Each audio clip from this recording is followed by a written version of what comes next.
So today, you'll learn how to change the video speed on CapCut. So the first step is to launch your project and then select the video on the timeline. Once you've done that, you want to tap on the option Speed that appears on your screen. Then from here, you want to tap on Normal. So you can see this slider here, and this slider is what allows you to adjust the video speed. So for example, by default it's set to 1x, which means that's the normal speed for your video.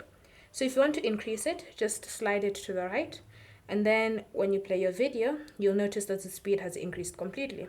If you want to reduce it, slide it to the left, and then play your video, and you'll notice your video playing slowly.